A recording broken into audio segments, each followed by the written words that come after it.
About 2 hours ago, Federal just released their newest cartridge, one they think is extremely innovative. So in today's video, I'm going to talk about Federal's new cartridge. I'm going to go over some of the details of it, what makes this one different from all the other cartridges out there. We're also going to talk about the pros and cons of this new 7mm. And lastly, is this a cartridge I would want? Hope you guys enjoy the video. The newest cartridge is the 7mm Backcountry. As of right now, we don't really know what the parent case is, but from what I was reading from Federal's website is it's similar to a 30-06 type case. So it does seem like this is going to be a standard length action. And what separates this from all other cartridges is that it is made from a special steel alloy case, so it can handle pressures up to 80,000 PSI. Now, one of the first questions I had when I heard that it was a steel alloy case and is really high pressures is, can you reload this? And according to Federal, under strict guidelines and practices, yes, you can reload it. This cartridge is really featured to be a performer in short barrels. So the two barrel lengths that Federal mentioned is 20-inch and 24-inch.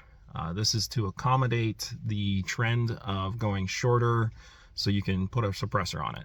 This is not a trend that I particularly love. You guys know I love my magnums and I like my long barrels for the most potential in velocity. Now, Federal is definitely gunning for the 7 PRC. They are saying that you can get better performance in a 20-inch barrel and 7mm backcountry than you can in a 24-inch barrel 7 PRC.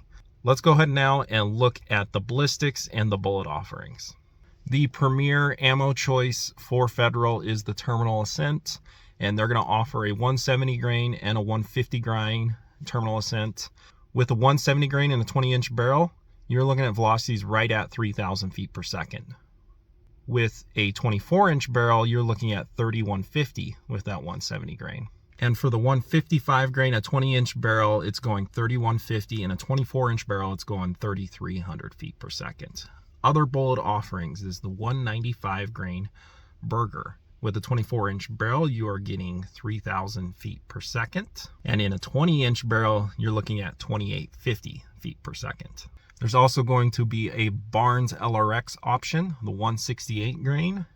In a 24-inch barrel, it's going to be going 3,150. In a 20-inch barrel, it's going to be going 3,000 feet per second. And the last option for factory ammo from Federal is going to be the fusion tipped bullet, which is relatively new. In a 24-inch barrel, it's going 3,125, and in a 20-inch barrel, it's going 2,975. So with these numbers, it does actually outperform a 7mm PRC in a much shorter barrel, which kudos to Federal. So there is definitely ammo support for it. How about rifles? Will you be able to get a rifle in the 7mm backcountry? It does seem like Federal's really pushing this out. From what they have on their website, it looks like there's going to be at least 80 different types of rifles you can get this in. Common rifle manufacturers that are going to chamber this is Savage, Christensen, Weatherby, Seekins, and a handful of others. So let's talk pros and cons of this new 7mm backcountry. Let's talk the pros. Number one, it does seem like this is going to have a bunch of industry support. So you will be able to find rifles and you will be able to find ammunition for it. The second pro I see is what it's really marketed as. You are getting a very small, short, compact performance that beats 7 PRC and comes close to 28 Nosler. Let's talk some cons. Number one, it's not a brass case. It's a nickel-plated steel alloy case. This is not great for reloaders. However, but it does seem like it is reloadable, but it's going to be a pain in the butt to reload. So that's definitely a con for me as a huge reloader.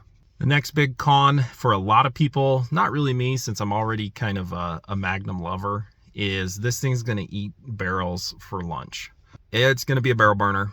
You're getting really similar performance as a 28 Nosler in a much smaller package. Yeah, this at really high pressures, this is going to eat your barrel alive.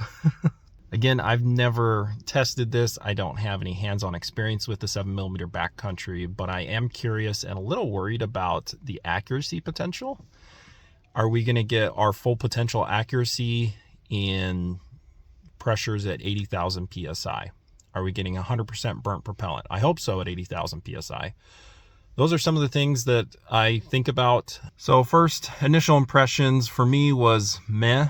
However, after reading on Federal's website, I'm a little more interested in it, but we'll see.